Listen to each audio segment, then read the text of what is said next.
Hey friends, on this episode of the Youth Ministry Sherpas Coast to Coast, we talk about summer camp.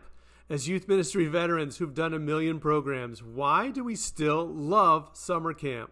And how do we encourage parents in this day and age to prioritize camp over the gazillion things vying for their kids' time and their money? And is camp the beginning of the youth ministry year or the end? So, whether you're headed to the mountains, the beach, or in Brock's case, the houseboat, summer camp is still one of the best things about youth ministry. So grab your sleeping bag, a puke bag, get on the bus, and let's get started.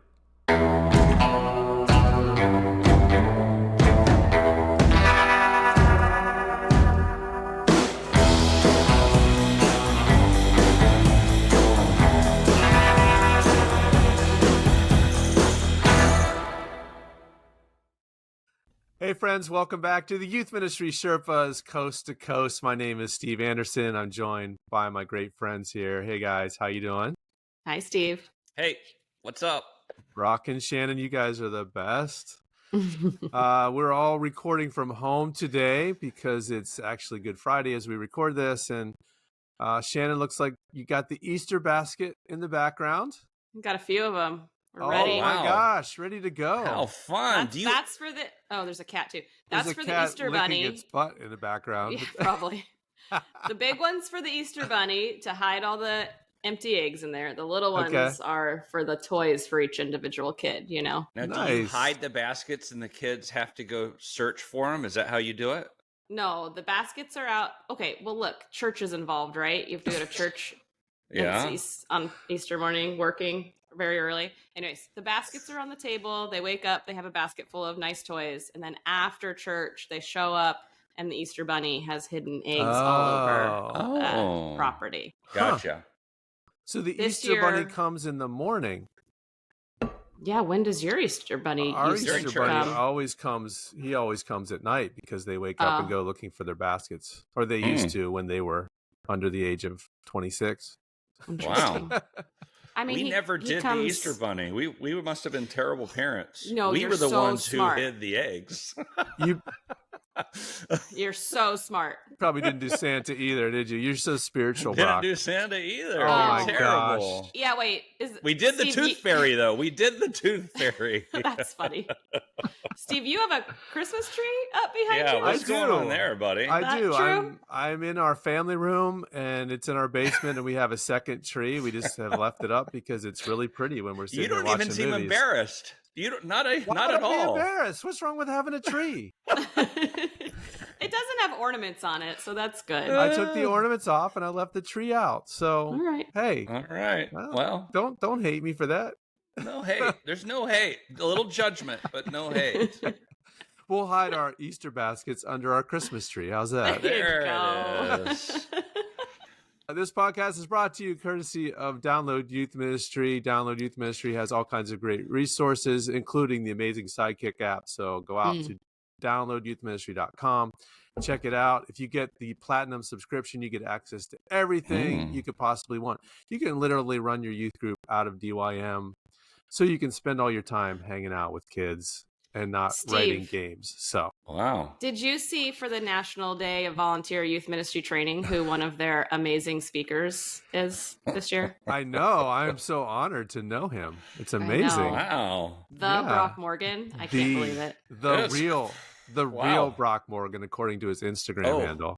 Yeah, because someone stole my name. How did you get that gig, man? Yeah. What'd you Look do? at you. How did I get the gig? You don't know. You want the secret to getting speaking gigs? Here it is. I did nothing. I didn't do anything. Man. I got an email one day and there it was. I was just as shocked as you. Shannon, did they ask you? No invitation here. Didn't ask me either. Wait. I did They feel didn't even super ask us honored for though. permission to ask Brock. They definitely should have asked us for permission Right? to ask Okay, so Brock. here's the funny thing. I got the email saying, "Hey, we'd love for you to be a speaker this year." And I just assumed that Marco, would be, he speaks at it every year. Yeah, he does. So I text him, I'm like, "Bro, are you speaking at the DYM team training thing?" He's like, "No!" Exclamation mark. Like, no. And then he goes on, I don't know what's going on. They haven't invited me yet. Oh And no! so then I was like, oh, well, they invited me. No. Oh wow! Hey. Wow! That made me feel so good. I think Marco's like our number one listener, so He be is, careful Marco. here. I Yeah. love you. It's the Yeah. first time in my entire life that I am. He speaks everywhere. He does, I'm always yeah, he jealous. does It's the first fantastic. time I can be like, oh, I'm wondering maybe next year, buddy. I'm wondering if we're even supposed to have said it. They may not have released the names yet, but Cat's, Oh, they no, have. They did. Cat's They out of the did. bag. Oh, They're did they? out. Okay. Yeah. Cat's out of the bag, and Cat is also on the table behind Shannon right now. So, all right, you guys ready to get into our first segment for the day? Yeah. Big time. All Let's right. do it. We are calling this one Letters from Camp. Summer camp. The Woo. essence, the heart, the soul of youth ministry culture. And we are only about 3 months out from going to summer camp. Do you guys know the skits, the Jimmy Fallon, Justin Timberlake skits? Oh, come on. Lake Yeah. Winnipesaukee at the snack So shack. Absolutely. genius. Oh, those are just the best. I love If those. Oh, Justin they're things. so Timberlake's funny. involved, I know it. JT. Come When on. I think of summer camp, that's kind of what I think of. Like that vibe, the camp Mhm. counselor, all that. Like it's so good. Well, I hope that parents don't think that when they think of summer camp, because that is creepy. That's true. Oh, I'm thinking of the Adam Sandler one with the Boy Scout camp sketch, and that one's really creepy. Oh no. All right, we're gonna back up from that, and we're gonna talk about, first of all, the value of camp. Mm. You know, why is camp important? There seems to be somewhat of a shift. I think I've heard from some youth pastors that youth groups in some cases are kind of moving away from summer camp, but I think all three of us agree that summer camp can be and should be a really valuable and important part of youth ministry programming. So let's talk about that a little bit. Shannon, you are a camp person through and through. Cut Yeah, all your so teeth true. in youth ministry in camp. Tell us Yeah. why you think camp is so important. Well, I mean, let's just start with it's personal, partially. Sure. Right? Like I met Jesus at camp. Mm. So There you go. that's part of it, right? For sure. But I also met my husband at camp. Man, camp is so good. But no, He I mean, wasn't a counselor at the time, I hope. No, come on. Now we're going back to the Adam Sandler sketch. I take that back. I didn't say that. Reel it in. No, I mean, in the camp I worked at, it was like just actually for a season, it was like the vision of the camp. It's like to get away from the distractions of the world. I just think there's something powerful about stepping outside of your normal life that's full of distractions. Now, I will say, like, summer camp used to be like no cell service and things, and some camps are still like that, but some, technology has caught up to them. But I still think it's a change of your pace. You're not thinking about school, or maybe you're thinking about it, but you don't have like an agenda for school, and the schedule isn't the same. It takes you out of your normal routine. And I think there's something good to that. I am with you, Shannon. The busyness, the pressure that kids feel today, and it feels like retreating, like a retreat, a camp, a conference, whatever you're calling it, unplugging from the noise and distraction of life is part of what a Christian's rhythm should be. Yeah. It's sad that we grow up and stop going on retreats. Like we should never, that should never end. And so it's, I'm with you. Getting kids away. I feel like, I was just thinking a moment ago, like if I didn't do camps, what would my youth ministry be like? And man, no shared experience, like depth of experience, no like bus breaking down and overcoming stories to tell. exhaustions together. Like, no, like nights where the Holy Spirit's presence is so thick, no one wants to go to bed, and we don't. We're just praying over kids. Like, Yeah. there'd be something missing. And it jumpstarts whatever order it is, but you jumpstart relationships, because when you have one night with a student and then it's another week or maybe 3 weeks or 2 weeks in a small group for 30 minutes, like your relationship bonding, building is so much deeper when you have 5 nights in a row with it all day, every day, like that takes your relationship to the next level. For sure. Totally. Yeah. What about you, Steve? How do you feel about summer camp? Thoughts? Yeah, I didn't grow up going to camp, but my wife grew up going to camp and worked all of her college summers as a counselor at camp, and still talks about those experiences all the time. I mean, all our kids know every story about camp. Yeah. And they were hardcore. I mean, her training for that was they took all the counselors on a week-long backpacking trip in the Adirondacks with, here I am telling her stories again because I've heard them so often. No tents. They just used tarps, and they learned how to do everything in the woods, and they suffered together in the rainstorms. And then they bonded so deeply that those relationships were amazing. And so, yeah, I think it played a part in our family dynamic, even though I never went to camp as a kid. And then our youth ministry always did a conference, a denominational conference, which was awesome, which I loved. But a few years ago, I just felt like we had to switch to camp, mostly for cost reasons, because the conference has gotten so expensive. And so that shift, my goal was to find a camp that felt like camp. Like it wasn't, this is not, I don't mean to disparage the camps that are on college campuses and stuff like that, because there's a lot of those that do that. I'm sure they do awesome things, but I wanted the kids to be outside. Yeah. I wanted them to have a lake to swim in. I wanted them to have a ropes course. I wanted them to be throwing axes and playing gaga pits and, doing all the stuff that comes with camp with the snack shack and all that.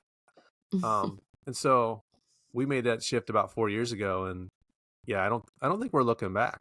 So it's interesting that you point out sort of the outdoor nature of the camp you chose. And I think that's my desire for camp experience too. And I think part of that is like humans, not kids.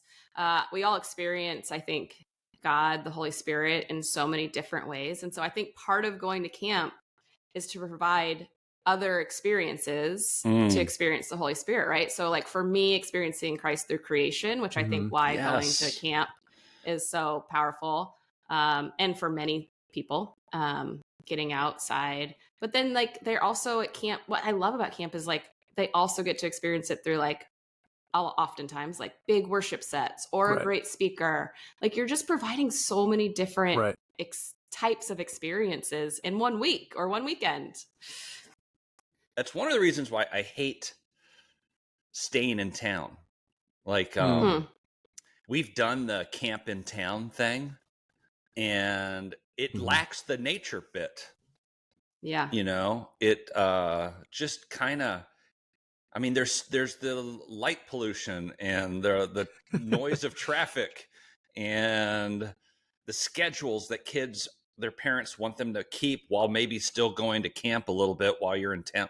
Like, I feel like I mean, sometimes you have to do an in-town camp, and it's way more affordable, but get them to a park, go for a hike, do something if you're going to do that. Right. I was just to say, my husband's camp experience where he met Christ was like, because he could see the stars more clearly for the first time, he lived in LA, went up to the mountains, and his like acceptance of Jesus was seeing the stars. Sure. So, yeah. And I think part of the camp experience is the travel, like we kind of view the travel as the necessary evil to get us there, but that's part of it. Like your camp trip begins when you arrive to get on the bus. And so take that out of it. It's the worst part, but it's so good, right? That's where the adventure begins. Yeah, how many hours have we spent in 15 passenger vans, and we've moved up to charter buses now, so it's not so bad. Our new youth pastor who was taking students to camp without me for the first time this winter was like, all right, here's the checklist of things I have for the van. And I was like, I didn't notice trash bags for vomiting in. And he was like, oh. I was like, yeah, go buy the trash bags. Make sure those are in the van. Yeah. Oh, man. Oh, dude, isn't that... there was a kid in the back of the bus who was sick. And I was like, hey, just come up and sit next to me. And all of a sudden he's like, and I'm like, oh no. And I hand him a McDonald's paper sack. And he goes to puke in that, and it just goes through the bottom. Oh my gosh. It's the worst. It's one of my worst memories ever, because the smell, everyone in the bus now was like, everyone wants just to puke. Just the smell. You don't want to. The worst. Yeah. The worst is when it's in the back of the bus and you're going downhill and it rolls all the way down. Oh, no. That was visual. I totally visualized that. Wow. We just undermined all the reasons we said camp was good. Everyone's like, okay, that sealed it. Not doing that We're not anymore. doing camp. Just here's my tip. Don't let them watch a movie when you're on really winding roads. If we cut, we turn off the movie when we hit the mountain roads, and it really helps. Good advice. There's your practical tip. Yes, everyone look forward. The kid threw up in the McDonald's bag. He's probably eating McDonald's. That was probably your second mistake. Right? It was, well, that made it worse. Yeah. There was a Big Mac on the floor after that. Oh, man. Anyway, so we all agree that camp has incredible value for students, and we have pursued that in the ministries that we lead, of making that an essential part of our programming. But we've also heard, and probably even experienced, that it's becoming difficult, or in some cases harder, to get kids to go to camp, to get families to commit to sending their kids to camp, to get parents on board with letting us take their kids to camp. Have you guys seen some of that play out around you? Have you heard that? And what do you have to say about that? Shannon, you want to go? Well, yes. The answer is yes. I have experienced that. I think it's been a bit harder for many reasons to get kids to sign up to camp. I think schedules. Our families literally plan their summers almost a year in advance. So if I'm not getting the dates in their hands like a year in advance, forget it. Totally. They can't go. Yep. Sports have become priority even through the summer. Yep. But I also think that parents are more hesitant to send kids to camp. And I don't know if that's just like the nature of the fact that we hear and see and experience more things because of social media. Like, right. There's like, all the fears, whether it's a car accident, whatever it is, right? Yeah. Like I think parents, and I will tell you, I had my own experience for the first time sending my child to camp this winter. And I mean, I've been literally taking people's children to camp for 20 years. And I know it's hard. Like I felt a little sad for them. But when I sent my own kid to camp, it was like the hardest thing I've ever done in my life. I literally I know, guys. You're talking about sending your oldest to camp for the first time. To camp for the first time. That initial inertia of sending your oldest kid to camp. I knew the camp she was going to. Like, I've been to it was the camp, I've been 100 times. Anyways, I was so nervous. I missed her so badly. I mean, look, part of that is I wanted to experience it with her. Like, that's a little part of it. But no, I just missed her. I was worried. I was like, I don't know what she's doing right now. Look, I'm laughing at myself, but the pain I felt was real. And so one of the moms who's been sending her kid to camp with me for a long time, and kid was going on she just looked at me and she's like, now you know what it's like, Yeah, and I was like, exactly. And I was like, I was crying. She's like hugging me. Oh my gosh, Shannon's crying. I didn't let my kids see me cry. Okay, I waited. Yeah. I made her think I was so excited. But did you text her constantly, like other moms do, all week long? No. What are you doing now? Is anything unsafe happening? Not if she's coming to our camp, because she's not going to have her cell phone with her. No. Well, my daughter is only in fourth grade, so she doesn't have a cell phone. But I didn't even text the youth pastor, even though I wanted to. I was very restrained and good. Oh, But good. it is just a lesson. It's a lesson for all of us who are taking students to camp, just to have a little empathy for parents. Now, I still think they should send their kid to camp. And I did still send my kid to camp. But like, it's not easy. Right. It's not easy as a parent to just put your child, the love of your life, in someone else's hands. Well, I think actually knowing that helps you pitch it better to parents. Yeah. Like having empathy, knowing that it's difficult, but that they can make really important, good, difficult decisions for their kids. So what do you say? What do you say to parents, Shannon? What would you say to you,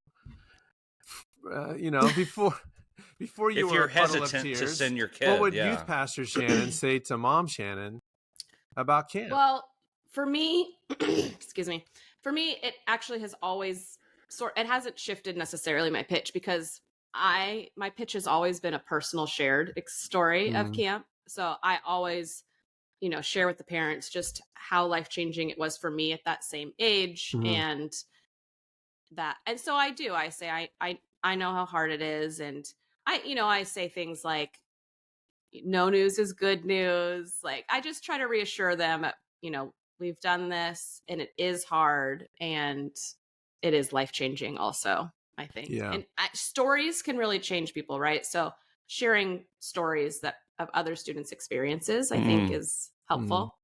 And that, Brock, I know you lead parent meetings before you go to camp. How do you pitch it to them? Yeah, I mean,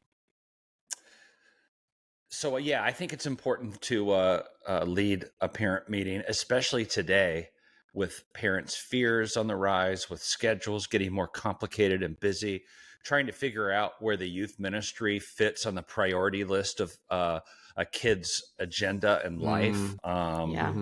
And to help guide them in making some of those decisions. I think we have attracted more and more kids who are on traveling teams. Oh, yeah. So like there's this financial commitment. There's this, if I'll let my team down, even more than like a school team. Oh, yeah. Which is high pressure on a school team, but a traveling team. The school team isn't, the summer's not something that's, if it's summer camp, the school team isn't really a factor as much. No, it's the school team, not as much. I'm saying, it can be, but the traveling teams have taken it up a whole other notch. And the kids on our traveling teams are like North Carolina, Florida, Michigan. Wow. Back to California, up to literally flying around the country. Plus the camps they're going to for those sports. All the sports have camps as well. So they're competing with that as well, and the cost of that. And every kid on a team feels the pressure to get a scholarship. And which is silly. So I think that one is that's a whole subject, a whole episode. It's a whole other subject. So how do you talk parents back from that? Yeah, because you're selling them on summer camp and the value of that over those other things. What do you say to them? So I just had a meeting this past Sunday about summer camp, and the first I did what Shannon did, and I told them the power of a changed life on these trips. I talked about how these days I actually created a problem. You'll have 12, 13-year-old kids who are excellent in sports. Like I give them that their kid might be excellent. I'll just give them that because they believe it. Give that to them. And how they're never going to have, because of their schedule, their spiritual life prioritized. And the number one most significant thing spiritually in a kid's life are these trips, are these retreats. Significant things happen. And you're making a choice where they will never have that experience. And they graduate without that depth of relationship, without that. And so I do paint that picture. And then third, I try to tell parents, you actually have more power than you think. They feel powerless. The coach says, this is what our schedule is. You got to be at everything. And parents can actually talk to the coach and say, this 1 week, these 5 days, That's a no from us. And you actually have more power than you think. Parents don't know that. I actually heard a story. It's been a few years now, but you remember the Yankee pitcher Andy Pettitte Yeah. back in the 90s, and he was a Christian, and he was a very highly touted high school prospect, and of course playing travel baseball and tournaments every single weekend. But he told a story. I probably saw it at FCA magazine or something about how he would always go to this summer camp, and there was one like big tryout camp, like all the top kids were showing up at this camp to get seen, but he had already decided, I do my Christian camp, I make that a priority for this one thing. So they showed up for this great tryout camp, and everyone's like, well, where's Pettitte? Because he's one of the very top players in the country. And they're like, he's not here, he's at church camp. But for him, his spiritual development had a place in his life, and his parents instilled in him that, helped carry him through his entire professional career. So even if that's your thing, you still need to develop your spiritual life. I think that's part of the message. Again, that's a whole episode. Sports and parenting is a whole episode. That's a great story though, because that's the fear. Right. They're going to miss this thing. And Sally doesn't go that week, there could be a scout that doesn't see her. And then, right? It's a lack of trust in God. But anyway. Well, sorry. I was just going to say, I think that's an angle that's amazing with parents who actually love Jesus and want to follow, and build a spiritual life for their children. But honestly, many of the kids I'm taking to camp, their parents don't care about that. And so that's like a whole other thing, right? But sometimes those are the kids that are the easiest to get to camp too. Their parents are just signing them up because they're like, oh, that sounds like a cool opportunity for my child. And they sign them up. But, some are crying. That's a whole other angle, some are right? Crying when they put their kids in the bus. Some are cheering. No, many aren't, actually. Yeah. You're right. Yeah. You're right. We have a percentage of kids who are from a poor section of town that come to our youth group. And I have found because there's less trust towards the church. Those parents, typically it's a single parent. It's an immediate no. And I have found that pitching it to them requires me like getting in contact with them. We want to help them go. Yeah. They can raise helpful. The money. We have scholarship and just give some relational connection. So I do think that across the board, parents are reluctant to send their kid away. Yeah. I think we can leverage other parents as well. I sent my kid last year, have them talk to the parents, this is what my child experienced in this. That's huge. Yeah, that's good. We're pretty blessed. We're trying to get to the point where we don't have to do a ton of promotion because it just self-perpetuates. But I say that today we have 62 spots and we have 19 filled. So I've realized after Easter I got to get on the stick here, and we've been promoting. We just had a retreat, so we've been promoting that. That's part of our issue is we're always promoting multiple things at once. Yeah, we're way behind too. We have like 120 spots, and I think we have 60 signed up. We're 50% there. And today I kind of woke up with a pit in my stomach. But I shouldn't. We have 4 months. I got to remind myself because ours isn't until July. Yeah. But I did wake up like, oh, we're only halfway there. The pressure.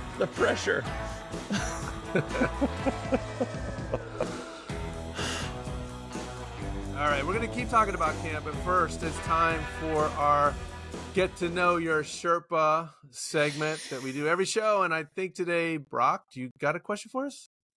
I do, but it's along the lines of what we've been talking about. I want to know for you, what's the most frustrating thing about planning camp, about running camp? What exhausts you? What are you most not looking forward to? What do you hate, but you have to do it? Mm-hmm. I mean, I should go because when I stepped out of youth ministry, literally, I feel like the biggest relief in that moment was camp. So you were like, I still want to go to camp. I still want to go to camp, but the admin side of camp was like kind of crushing my soul a little bit. Now, I think some youth pastors are lucky and they have maybe an admin person that does some of this, but I do not. And so chasing down the multiple layers of forms that camps require, that the church requires, etc., is like soul crushing to me because parents don't do it. And okay, number one. Number two, most of the camps that we go to, I've experienced this at multiple camps, have gone to online systems that somehow fail. And then parents think that you are going to know how to help them, and you don't know how to help them because it's not your system. Oh my gosh. I've called parents It's from the so registration stressful. table at camp trying to get them to get the health form completed online. Right? Dude, yes. We I started just- doing it the night before because doing it the day of camp was murder because no one had done it correctly. Yeah. Oh my gosh. Yeah. I spend weeks hunting down forms. I send it to them like right away. I give, not right away, but like at least a month out from camp. And I'm like, spend a month. Yeah. Oh, And then I'm the with camp you. is That's calling terrible. me. The camp's like, I don't have a form for so-and-so. And I'm like, I know. I'm trying. Oh, Camp forms. Ugh. okay. Yeah. That's a good one. Yeah. What about for you, Steve? I got to be honest, camp is one of the easier things that we do because the camp itself takes care of all the programming. We just show up. So I'm not planning any lessons or any worship experiences, nothing. We're showing up and we're hanging out with kids. So it's the easiest thing we do. Our retreats are much, much more work because we're doing it all ourselves. That said, my least favorite thing is probably the terror I have every time thinking that somehow we screwed up the bus reservation and it's not going to show up. That's a real fear. That is a fear. And like I'll ask my teammates, like, are we sure the buses are coming? Have we confirmed? Have we talked to them in the last 48 hours? Because my fear is that all the kids are waiting at the curb. Parents have dropped them off. And the bus doesn't It's a show. real fear. And we have no way to get there. That would be my ultimate nightmare. I've been having anxiety about that exact same thing because while I took a few weeks off, my admin booked the bus, and I have this like, You since need to I see didn't it. do it, I've had this haunting like fear. Yeah. It'd be like a It's personal real. call from the bus driver the day before. Hey, this is Dave from Elite Charters. I just want you to know I'm on your side. Yeah. I got you. Oh, And I'm packing the vomit bags. Yes. yes. Okay, mine is sleeping in a cabin with teenage guys. It is the worst. Like I can't do it anymore.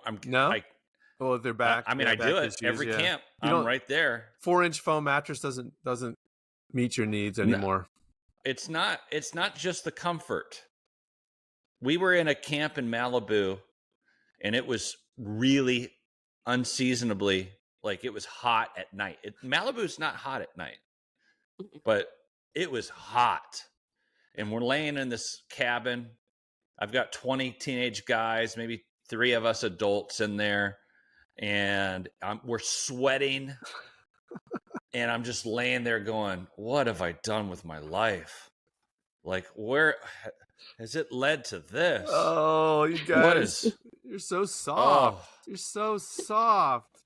Oh my gosh. The smells and I'm getting old, man. I can't. At what Oh age did you decide that was too hard for you? Or is it always like been? 2 years ago? As soon as I hit 50. When I hit 50, I went, All right. I don't like this. I don't like got it. 10 more years. I'm still doing it. Shannon. This summer I'm sleeping on the top of a houseboat with kids under the stars. Okay. Actually, that will be better because that's funny. Open air, beautiful sky. That's better. In a cabin with smelly. No, I can't do it. Oh my gosh. It's too much. It's too much. Oh, so good. Shannon, you got at least 18 years. Got 8, You think I made it to 58. longer than I'm Brock? gonna make it. I'm gonna make it another 7 years. So you're good. And then you're not sleeping. I sleep terrible. I'm a light sleeper. Like wham. Yeah, exactly. Have a newborn. I'm just kidding. You know what? Be a martyr. Send your kid to camp, Shannon. Let's see how you do it this summer.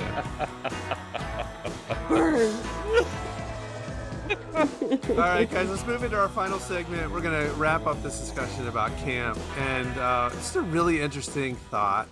Is camp the beginning of something in your minds, or is it the end of something? So, like, we go to camp. I think our dates this year are June 16 to 20. So it's really like right out of school, and we get on the bus and we go to camp with kids, and it kind of kicks off our summer. It's the big event of the summer. So I don't know if it's the end of school or if it's momentum for the fall, or what is it? What do you guys think? I think, is there even a season? I mean, the perpetuality of youth ministry. I think it could absolutely be both, depending on the student. But I think I generally think of it as the beginning because of often the relationship building that starts at camp. Okay. So I think it's the beginning. I mean, now look, you've had kids you've taken to camp for 3 or 4 years, but often it's a restart too, even, right? If they've petered out at the end of the school year or whatever. So I think I often think of it as a beginning, to be honest, more than an end. Because the relationships launch, their sort of fire and passion for Jesus is often either beginning or relaunched. Now that's hard because we, in the most recent years, have been doing summer camp at the beginning of summer. And then honestly, we do not very much the rest of the summer because so many of our students are traveling all summer.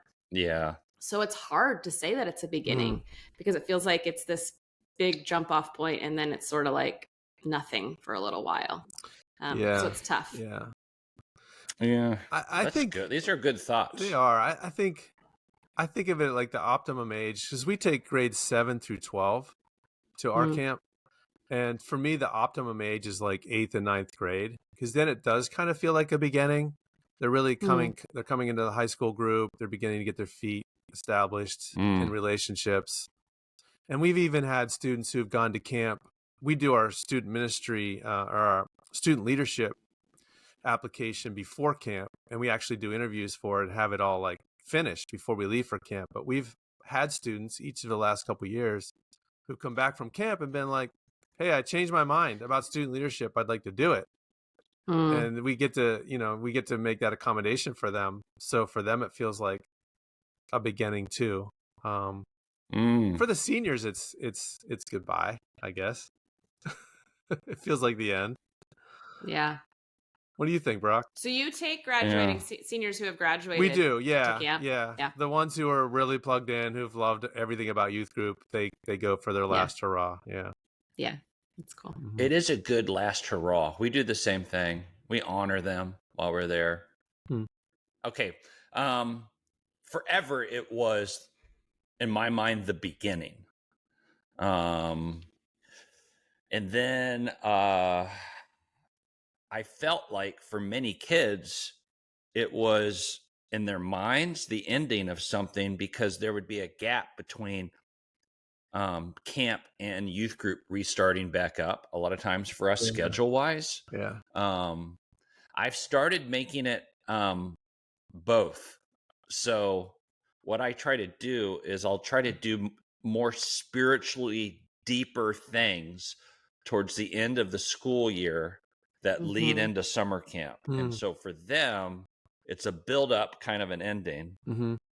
We do prayer nights 3 nights before camp, where kids are just praying that God does cool things. I love it. They come to our house. That's cool. And we just pray for an hour, and that's it. Parents come. It's a really awesome thing. And then, so for them, it's kind of like a culmination. But then I want to instigate something that leads us into the fall. Yeah. And so I also see it as a beginning. All right. So both? So it's both. It's both. But it's cool that you build up the spiritual expectation for summer camp. Kids go expecting to meet with God. I think that's really good. I think it's easy for me to get in the pattern of, we got another summer camp and it's just another event. We have a busy May. We have busy April, busy March. Like, it is important to remember how significant it can be for any particular kid who's on this trip, and to be praying to that end Yeah. to see that happen. So that's a really good reminder.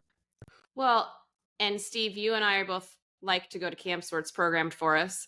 I think love that. Yeah. Brock is programming his own camp, and that sounds horrible and hard, but the intentionality that you have, Brock, in what you're doing with camp is so powerful, and I think that's incredible.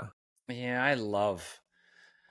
That's actually, like, when you talk about what you hate about camp, that's what my favorite part about camp is. Because we've been working with these kids all year, Mm-hmm. and it could be the downside could be I have control issues. The positive of it could be I'm really seeking God, and and we've been journeying with these kids all year, and it's leading to something important. Yeah. And so it's beautiful. Yeah. Do you guys have kids in your youth group that only show up for the big events? Like, I was looking at registration for summer camp. I told you we have a long way to go. But the one kid that signed up, like, I've seen that kid twice all year. She went to summer camp last year. She's like, I'll show up for summer camp, but I'll never show up for youth group. Yep. That's a strange dynamic. Total. Or we'll have kids we don't know at all. Oh, wow. Go to camp. Okay. Oh, yeah. And then we never see them again. That has happened. Yeah, sure. It's like, how did you guys, like, someone in the neighborhood told their mom about, and yeah. Well, and we live in a town where, like, I don't know that any of the other churches go to summer camp. So we get a lot of, like, kids from the other churches that come to our summer camp too. Stealing the sheep because you're taking them to camp. Yeah. Hey, they should be taking their kids to camp too, so you don't have to feel any guilt about that. That's what I think. At least give us some adult volunteers from your church if you're going to send your kids to our camp. Oh my gosh, Shannon, that's a great pitch. You should do that. I've tried a little. Well, I can't wait. Another summer camp this summer. It's going to be fantastic. Any last thoughts about the value, the pitch, the beginning, the end? I would just encourage you to go after it. Sometimes it's such hard work that we just go, I'm tired of fighting to get kids to go to camp. So we just kind of go passive, and it's easy for us to just be like, well, whoever shows up, that's who God wants to be there. I'm tired of trying to convince people. And I think you should be a little more angsty than that, a little more like going after it a little bit. And we are living in a culture that needs more and more convincing from a place of warmth. And so I just think, don't go passive, go after it a little bit. I have a document I wrote for our fall retreat called Pastor Steve's 10 Ridiculously Good Reasons You Should Send Your Kid to This Retreat. And I pull it out every year and send it to the parents. But it could be, I could reframe that for summer camp, because it's all the same points. No distractions, relationships, spiritual experience, shared memories, all of that stuff that happens at camp that requires getting away in this immersive experience. There's no substitute for that kind of thing. And so you're right, Brock. We got to lean into that and continue to pursue that, because those are life-changing moments that we have the opportunity to shepherd and set loose in the lives of our students. And it's good. So we are not giving up on summer camp. That's right. We're going to keep going. And we went an entire episode about summer camp without talking about stopping kids from making out at camp. So I'm really impressed with us. Dude, we had a couple make out on the bus. Oh, yeah. In front of everyone. They're making out. Another kid goes, hey, can you come to the back here? There's stuff going on. I go back and I'm like, oh my gosh. Anyway, there you go. That's some audacious, like right there on the bus. One summer I had a shirt that just said mop, and kids would be like, what does that mean? I'm like, I'm not going to tell you, but the leaders knew. It meant makeout patrol. Yeah. I followed the girls around last summer at camp, and I would walk, if I saw them talking to guys, I'd walk up and say, oh, well, this is my daughter. And just Yeah, be as the other youth group guys. Yeah. I'd walk up to other youth group guys. They're flirting. The girls are flirting with other youth group guys, and I walk up and like, "Oh, you've met my daughter," and I would be the most awkward possible conversation. Yes, I love that. The other youth group guys, you gotta. Oh yeah. I don't want any of my girls mixing with the guys from Brock's youth group. No, you don't want that. That's the last thing we need. Trust me. I know them. You don't want that. I was that kid. Okay. Anyway. Yeah. All right. Well, this has been fun. Hope you guys have enjoyed talking about camp. We will be back with another episode soon. If you have not yet followed us, liked us, subscribed to us, make sure you go out and do that. Share us with others. Oh, and I forgot. What's keeping you going this week? Oh, yeah. I'll go. I was thinking about it.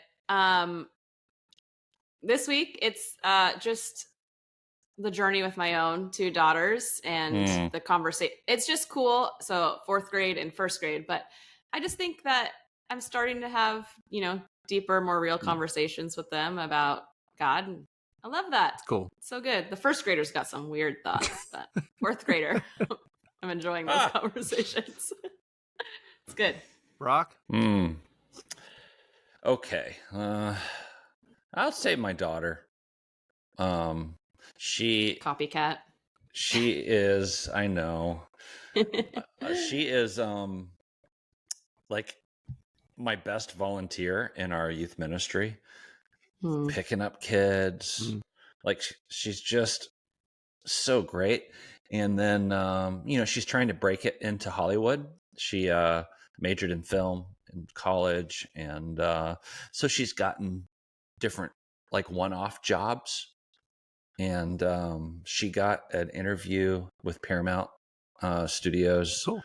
And they're like, "Oh my gosh, we love you, we want to do another interview." And I just felt like hope over her. Like she's doing it, and I'm proud of her, and cool. She encourages me. Anyway, yeah, my kid. My favorite moment this week, last weekend, we had a baptism service, and we do it inside. We have this, big feeding trough that we use for it, and it's in the storage facility. So I had to get it, and I asked one of the kids in youth group, one of the seniors, he has a truck. I said, "Could you help me go get this thing?"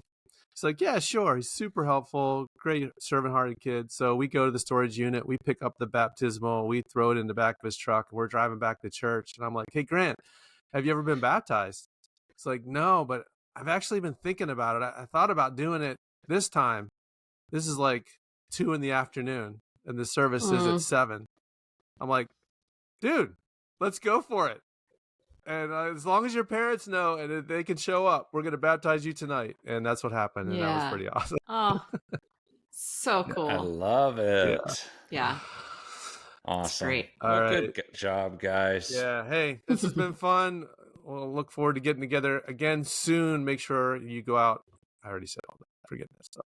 Anyway. Make sure you go out.